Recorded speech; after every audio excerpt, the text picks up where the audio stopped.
पाहताय JB TV news.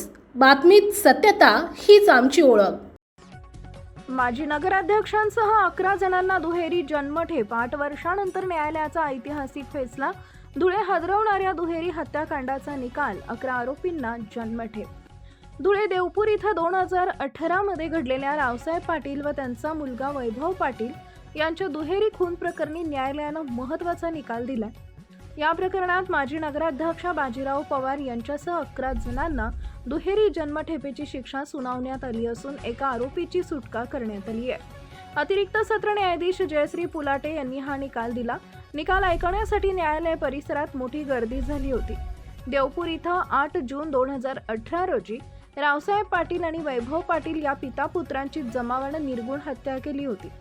या प्रकरणी माजी नगराध्यक्ष बाजीराव पवार, भूपेश वाल्मिक पाटील, हर्षद उर्फ दादू रवींद्र पाटील, जयराज श्यामकांत पाटील, वैभव उर्फ सोनू अरुण पवार, ऋषिकेश श्यामकांत पाटील, दर्शन अंबादास परदेशी, भगवान नानाभाऊ अहिरे, संदीप उर्फ विक्की दिलीप वेळीस, अप्पा उर्फ अर्जुन भगवान अहिरे, गौरव बाजीराव पवार, भूषण बाबूराव कापकर, भूषण निंबा पगारे यांच्या विरुद्ध दोषारोपपत्र दाखल करण्यात आले होते।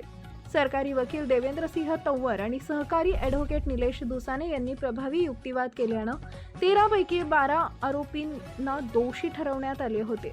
मात्र वैभव उर्फ सोनू अरुण पवार यास पुराव्याअभावी निर्दोष घोषित करण्यात आले। आरोपींवर भारतीय दंडविधान कलम 302, 307, 341, 201, 120 ब, 109, 143, 147, 148 व 149 आदी कलमांवे गुन्हा दाखल होता। न्यायालयानं आरोपींचं म्हणणं ऐकून घेतल्यानंतर आज दुपारी 4 वाजता शिक्षा सुनावली। मुख्य संपादक जतीन बोरसे। दिनांक 8/6/18 रोजी देवपूर येथील वानखेडकर नगरजवळ बोरसे नगर होते, त्या ठिकाणी मयत रावसाहेब पाटील व त्यांचा मुलगा वैभव पाटील यांच्यावरती बाजीराव पवार यांच्या सांगण्यावरून कट रचण्यात आला होता आणि त्यानुसार दोघांची निर्गुण हत्या करण्यात आली होती। यात एकूण 13 आरोपी होते।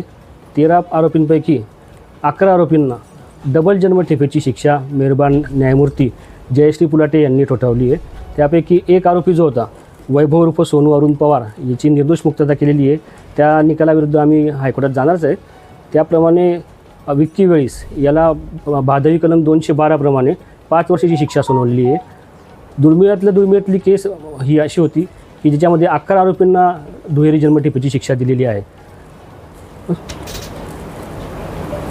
हो, मी आज मान्य सत्र न्यायालयाने दिलेल्या निर्णयावर पूर्णपणे समाधानी आहे आणि माझा जो न्यायव्यवस्थेवरती जो विश्वास होता, पोलीस प्रशासनावर जो विश्वास होता, तो आज खरा ठरला आहे। त्यातील काही आरोपी सुटले, 2 जण, त्याबद्दलही थोडी खंत आहे। आपल्या परिसरातील महत्त्वाच्या बातम्या पाहण्यासाठी आजच आमच्या जेबी टीव्ही न्यूज चॅनलला YouTube वर सबस्क्राईब करा आणि बेल आयकॉन प्रेस करा।